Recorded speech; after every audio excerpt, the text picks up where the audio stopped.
I was waiting to see if Manish flinched when Cory blamed policymakers, and he was steadfast. So that was fantastic. It's an enforcer, Frank, not a policymaker. Right. Although, when Mark Zuckerberg bought Instagram and sent his CFO an email in the middle of the night saying, hey, I know you think that it's weird that we're spending $1 billion on a company with 12 employees, but you should know that people leave Facebook for Instagram and don't come back. And as I like to say, it's better to buy than to compete. And then that got waved through the enforcement agencies. You couldn't get closer to a memo that said, hey, Bob, that guy we're going to kill, just so you know, it's a murder and I'm premeditating it. It's pretty amazing. Okay, so as the moderator of these two, I've got my hands full, but I do want to just reflect for a second on Ethan's opening remarks and this partnership, because Anjali and Adam Badawi have run this with Ethan, but I've been observing on the periphery, and the wisdom and thoughtfulness and invites that Ethan has had the genius to bring to all of us over the years have been fantastic, and I've been fortunate to be a part of them many years as moderator. And this one is truly genius, because you didn't really talk about M&A, but on the cusp of many of the ideas that you're talking about is M&A, is this year, is next year, and this is an opportunity for all of you now to take 15 minutes and just take a step back and think about the flood of ideas that you just heard. And how they matter to your practice. And I think that point about policymakers is a key one, because central to a lot of what you're saying is regulatory capture. Mm-hmm. Now, you weren't captured. You were at the time the longest serving senior official at DOJ, and I was a senior official at DOJ. I wasn't the longest serving necessarily. Okay, you were a very, very long serving, very senior official at DOJ. And not captured. Not captured. That was, you stole my thunder there. I would never say so. You stole my thunder, not captured. Amazing work. But part of what I'm going to do here is just say, would the two of you please talk about X? So would the two of you please talk about regulatory capture? Look, I think that there's a perspective when certain enforcement decisions are made that it is reflective of regulatory capture. The other perspective is that enforcers are bound to follow the facts and the law and have a burden of proof that they have to meet. When I was a prosecutor, that was beyond a reasonable doubt, had to have 12 people from the community universally agree unanimously on that. And so what in some respects may be viewed as regulatory capture is also an exercise of prosecutorial discretion to bring cases where the law and the facts support it. But now it's your turn, Cory. Yeah, I agree, right? We deal with this at EFF all the time. We have a shoestring budget, the constellation of things that need counsel that could potentially create bad precedents and so on, it far exceeds our ability to intervene, or even all the firms that are on our cooperating attorneys list. And if you'd like to get on that list, you can talk to me.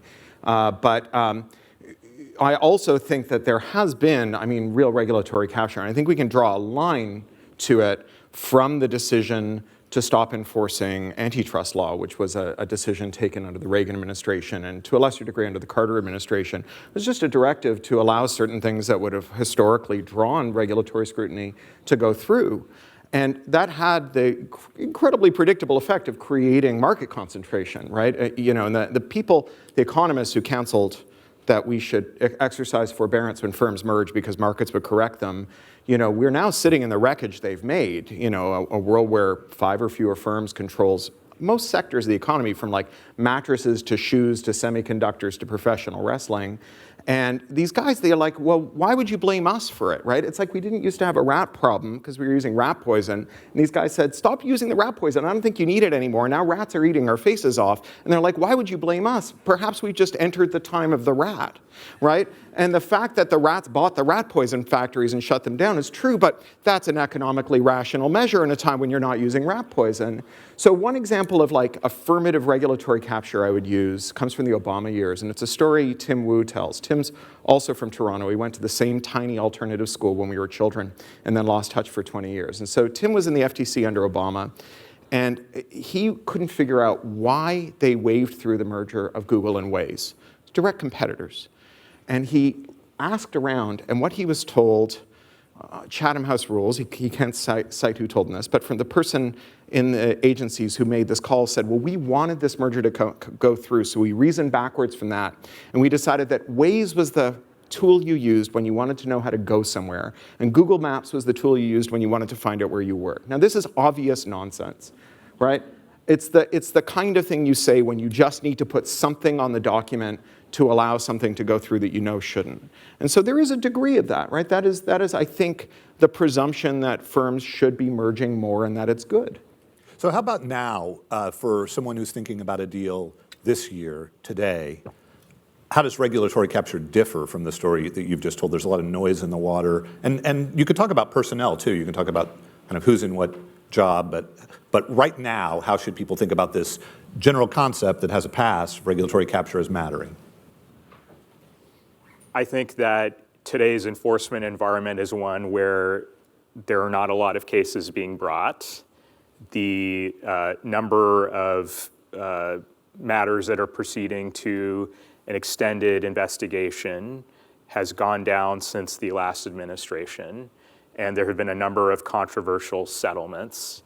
And so from that perspective, when counseling clients on how to navigate antitrust issues, there is the reality that there is more freedom to operate now, as demonstrated in the first year of the administration, than certainly in the previous couple of years. Yeah, I mean, look, we know that there were these big structurally important mergers that have been challenged by the DOJ, and then, MAGA chud podcasters who'd been given $1 million by Juniper and Cisco started hanging around the fifth floor of Main Justice. Laura Loomer started tweeting at the president, and then the next thing you knew, that thing was settled, right? A $1 million fee to a lobbyist to wave through a $14 billion merger is a hell of a bargain. And I think it is bad for the rule of law, and it's bad for faith in the system. If war is politics by other means and politics are war by other means, the way that you get people to accept the legitimacy of the system is for the system to behave in a way that's legibly legitimate. And this is as far from that as I think you could get. Cory, what is your take on it? I mean, it started in sort of a different direction with a previous, with Gail Slater, who in some measures was going to continue some of the policies that were in place when I was at the DOJ. And I mean, the conclusions that one can draw from her departure. Well, I mean, any group of people who suddenly start making change, who've been trying to make change for a long time but have been deadlocked, and all of a sudden the things that they want start happening, I think you can infer when that happens that they formed a coalition. It's almost never the case that that group of people have just happened upon a tactic that's so devastating that suddenly the thing they couldn't do for years and years can be done. And every party is a coalition, especially in a two-party system. They have to be coalitions. We saw how Biden's agenda foundered on this. We had, a judge whose kid worked for Microsoft waving through the Microsoft Activision case that one of Biden's enforcers brought, and that judge was also appointed by Biden. And I think you had the so-called conservatives within the MAGA camp who were outmaneuvered. I think this is not the only case in which we're going to see this. We have open anti-Semites in the camp. You have Nick Fuentes having dinner at the White House, and then you have, or at Mar-a-Lago rather, and then you have, people that Nick Fuentes would literally like to send to a concentration camp who are also in that coalition. There's going to come a time when that is not going to be reconcilable, and one block is going to go away disappointed, and the other side is going to emerge victorious. That's not distinct to the Trump administration. I think it's characteristic of all of them. But Trump is, if he has a special genius, it's pulling together through flattery and threats a much broader coalition than anyone else on the right has managed in quite some time. This coalition is a U.S. coalition. Can you talk a little bit about how, if we're thinking about a deal now, the global elements enter the picture, because we have the EU and others converging in ways that are not necessarily consonant with what you're talking about with this administration, more of an ex-ante approach. Give us a sense of kind of how you put all that into the mix as you're thinking about whether to do a deal or how to think about the risks associated with a deal. I think that the ex-ante approach presents a lot more regulatory risk for firms that are seeking to undertake a transaction than kind of what is being demonstrated in terms of the current enforcement outlook that Cory was describing.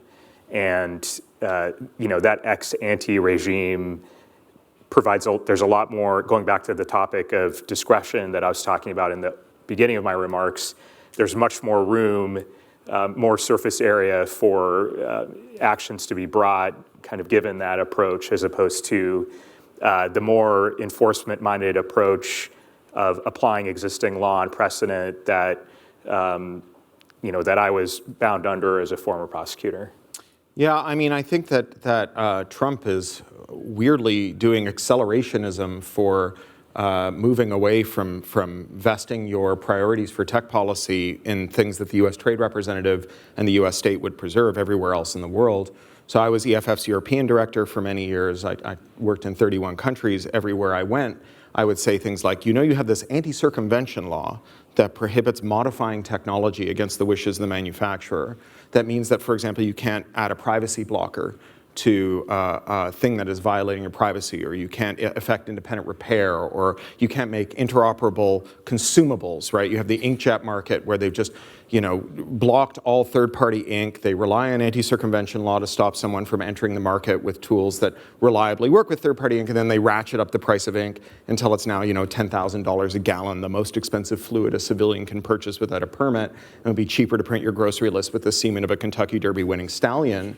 And the thing Jeff Bezos told his suppliers when he was starting the business is, your margin is my opportunity. Well, here you have this 10 quintillion% margin on colored water, and no one's taking that opportunity because every country in the world said, well, we'll take free trade with America and give you anti-circumvention law.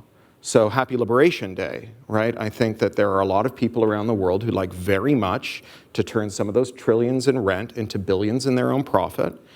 And I think those people have a new group of allies in the form of national security hawks who woke up one day and said, wait, Trump just shut off the High Court of Brazil because they sentenced Jair Bolsonaro and they got Microsoft to take away their Office 365 accounts. And then he did it again to the Chief Justice of the International Criminal Court for swearing out a genocide warrant against Benjamin Netanyahu. Man, if he wants to take Greenland, he doesn't need to roll tanks. He just can shut down every structurally important firm and ministry in Denmark and do a Strait of Hormuz for Ozempic and Lego, right? Just brick the country. And so right now you have people racing to figure out what they're going to do to make an exit from the American internet, to replace the proprietary firmware in their devices, to exfiltrate their data from American platforms, to build, digital public goods that are international and federated, not because they're hippies like me, but because they'd like to make a lot of money and not have their governments bricked by the mad emperor. And I think that every time a firm merges with another firm and reduces competition and produces the conditions for more platform degradation, that everyone in the world is going to go, well, we better get a little closer to this exodus from the American internet, because it's only a matter of time till these firms that are totally reliant on the Trump administration for the waiver that allowed them to merge, and have become more reliant on them because they received that waiver, and they received it through this corrupt means of lobbying, that those firms are now effectively an arm of the Trump administration, and we cannot rely on them everywhere else in the world. And I think that we are on the cusp of a transformation in how the world interacts with American technology products. So this tells us a little bit about, given the complex, fractured regulatory and overall structure, where antitrust fervor now could be coming from. Obviously, I brought a prop, so in part it's coming from the shit metaphor and you, but as you just articulated, much more broadly as well. So, Manish, and we have 2 minutes, so that went fast. But could you maybe talk a little bit about this, about the fervor and where you think it's coming from? And then I want to end on reverse centaurs and a pitch for Cory's next work. It's very hard to keep up with even reading Cory. Obviously, even listening to him is a challenge because he's speaking so quickly and with so many metaphors. But it's amazing, and you've got a new work coming that I want you to have a chance to pitch. So those are our 2 last moments. So first, whatever you'd like to say, and then reverse centaurs. I think that the public is grasping the concepts of antitrust and competition law in a way that they never have before. It is an extraordinary time to be an antitrust practitioner to now have the opportunity to help individuals and companies try to navigate the enforcement landscape. The last time I picked a jury, people were giving speeches about the importance of competition, and they get it in a way that they never have before. That's fabulous. What an amazing story. So yeah, I write when I'm anxious, so the Trump years have been very good to me. I wrote 9 books during lockdown. I've got another one coming out in June called The Reverse Centaur's Guide to Life After AI. So I got so sick of What's a reverse centaur? So yeah, so a reverse centaur is this idea of labor automation theory. So a centaur is someone who's assisted by a machine, person on a bicycle, someone with a spell checker, person wearing glasses. And a reverse centaur is someone who's been conscripted to help a machine. In labor theory, we sometimes say that labor-driven automation favors quality and capital-driven automation favors throughput. And so you hear people talking about their experience using, for example, coding assistants. And the people who are in charge of their own schedule, who haven't seen half of their colleagues fired and been told their job is to do code review on an unimaginable volume of machine-generated code, which they will take the blame for, but which they could never possibly fully assess. And those people say, I am miserable with my code assistant. And then you hear people who either have the autonomy in their job because of the respect their boss has for them, or they're working for themselves, who say, I get so much done with my coding assistant, because the core of science fiction isn't inventing gadgets. It's not what the gadget does that matters, it's who it does it for and who it does it to. And whether you are a centaur or a reverse centaur is the difference between whether you're an Amazon programmer or an Amazon delivery driver, whether you've got 9 cameras in your face that penalize you for opening your mouth while you drive because singing while driving is distracting, or whether you get to get free kombucha and massages and some software assistants that let you produce more code when you think it's the right time to use it. Okay, I know who I'll call for complicated antitrust questions, and I know who wins the award for metaphors and ideas per minute, and who I'll be reading along with all of you later this year. Thanks to both of you for giving us your wisdom. Thank you. For 50 Thanks votes. very much. What a pleasure to meet you. That was great.